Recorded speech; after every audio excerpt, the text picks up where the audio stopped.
Welcome back to the channel, guys. Brett Wheeler here, the diabetic cyclist.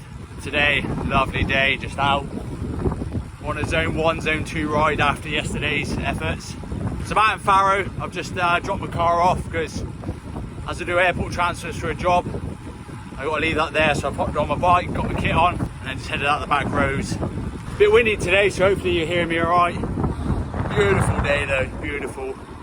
So the previous days I had the new Libre 2 sensor in my leg, but I've got rid of that now. It's in my arm again, which I always used to have it on there. And I wanted to try somewhere new, but the leg just wasn't working. Now back in my arm, I'm getting the updates every minute. So we'll see how the rest of the ride goes. Hopefully it fully connects all the time. As an easy ride today, just nice and gentle. Got one bottle with just squash, one bottle with 90 grams of carbs, which is just sugar, and that one's purely for, obviously if my sugars go a bit low, I've got some strong carbs, just getting the sugars back up.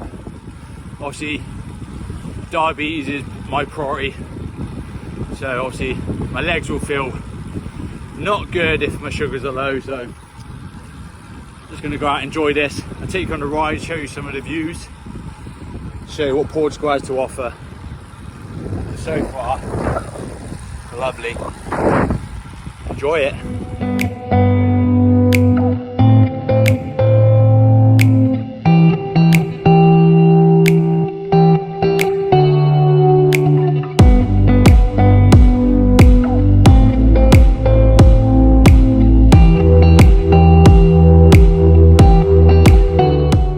So 20 minutes into the ride, I've literally just come from down there, Farrow. Straight up a hill, climbed 220 meters. You've got to climb to get out of most places in Portugal. Obviously, if you start on the coast, there's gonna be a lot of mountains. Lovely, quiet road.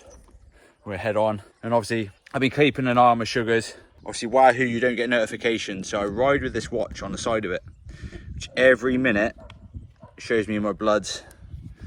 So it's actually dropping a little bit. This is why for diabetics, having a Libre sensor or a Dexcom on you at all times is so important. A lot of professionals use it for training, but obviously they're just doing it for seeing how the body reacts, where us diabetic type 1s, the body likes to do its own thing sometimes. You know, I've been eating, fueling, I've only been riding along at zone 2, 3, and the blood's already dropping, which means I'm gonna have to get a bit of food, which will probably be a few Haribos. I have a drink in my drink, because like I said, that's got 90 grams of sugar in it, so I'll keep swigging on that for a few minutes, let that get into my body, and just carry on the ride.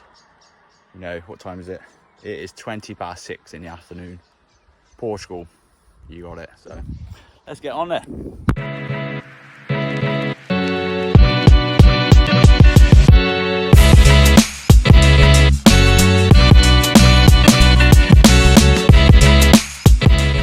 So after having that little drink and some Haribos, my sugars are going up nicely. And let me show you. So as you can see, the arrows are pointing up. They've gone up 10 points on the glucose, you know.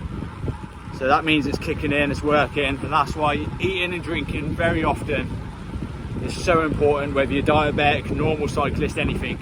Eat and drink. Carb up, it's good for you. So a little lesson on what those numbers actually mean on my watch.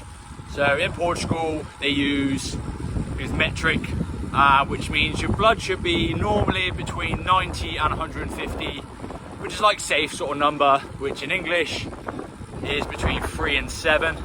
But when I ride, I always want to be 150 to 250. 150, I can definitely feel my glucose stores getting lower, which means I'm depleting my stores, so I need to eat. 200 is my sort of go-to number, which keeps me a little bit higher. Like anyone who's diabetic knows, if you start going into a low hypo, it's not a good time. So, and like we're on the bike, we're using endless energy on these bikes.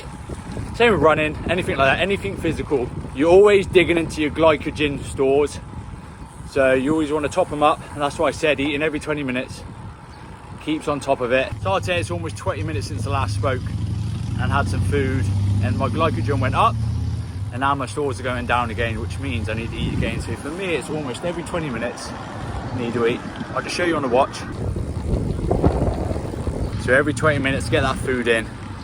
So when I race, when I ride, anytime, I just keep the glucose coming in, the sugar, the carbs, what you want to call it, because you do not want to deplete them stores if you want to push hard, push strong. And I say I'm just on a chill zone 2 today, and they're dropping like that, but that's what works for me.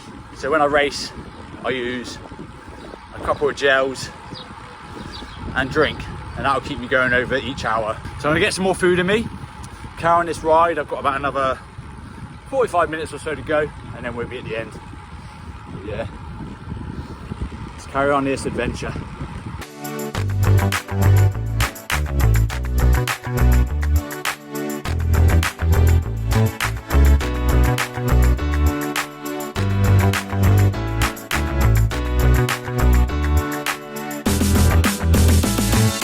So when Strava pops up, sometimes it's easy to get a bit carried away. I just came up to a hill then that's got some sort of segment on it. So I thought, you know what, let's give it a whirl. 4:09. Fortunately ran out of hill and had a few flat spots, otherwise that could have been personal best 10 minute, which is always good. Glucose are high, they are now. So 196 and dropping a little bit, which after that, almost that 9-minute effort, you know, the body would have been pure eating into the glucose stores and all that. So again, that's why it's good to be a bit high. When you get those surging attacks in races and stuff, that's when your body depletes its stores. So that's the end of the video, guys. Hopefully you've enjoyed this.